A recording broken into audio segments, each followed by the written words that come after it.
হচ্ছে একটা পুরুষের কাছে সবচেয়ে আকর্ষণের জায়গা, তাই না? এটা আপনাকে বলতে হবে না, এটা বলার জন্য কোনো টকশোর আয়োজন করার দরকার নাই যেখানে নাস্তিকদেরকে নিয়ে এসে আবার ডিবেট করতে হবে, দরকার নাই।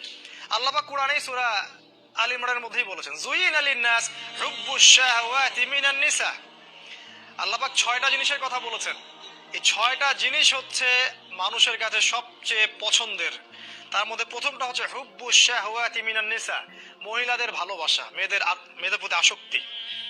একটা মেয়ে একটা ছেলের কাছে খুবই ভালোবাসার পছন্দের একটা বস্তু, খুবই আদরের মমতার একটা ভালোবাসা, স্নেহের জায়গা। একটা ছেলে চায় একজন প্রেমময় স্ত্রী, সবসময় চায় যে তাকে তার জীবনের চেয়ে বেশি ভালোবাসবে, তাই না? এটা চায়। এখন এই যে সম্পর্কটা হালাল, এই সম্পর্কটাকে তারা জিনা, পর্নোগ্রাফি, কোএডুকেশন, ব্যভিচার এগুলো দিয়ে কনভার্ট করে দিয়েছে।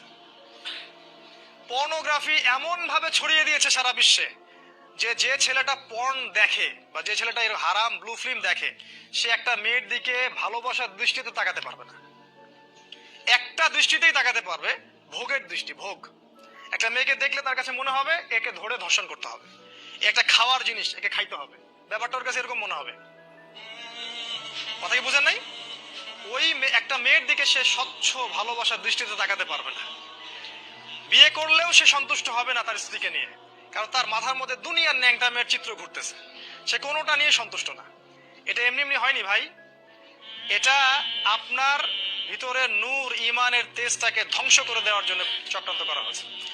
এবং মুসলিম কান্ট্রিগুলোর মধ্যে সবচেয়ে বেশি পর্নোগ্রাফি ছড়িয়ে দেওয়া হয়েছে। এবং এই পর্নোগ্রাফির মধ্য দিয়ে আপনাকে আপনার সামনে মেয়েদেরকে সহজলভ্য করে দেওয়া হয়েছে। আপনি অনলাইনে যান, চাইলেই 5 মিনিটের মধ্যে একটা মেয়েকে নগ্ন অবস্থা দেখতে পারবেন, একটা মেয়ের কোন জায়গায় কি আছে না আছে সব দেখতে পারবেন। এর জন্য আপনাকে কোনো পতিত বেশ্যাখানায় যেতে হবে না। আর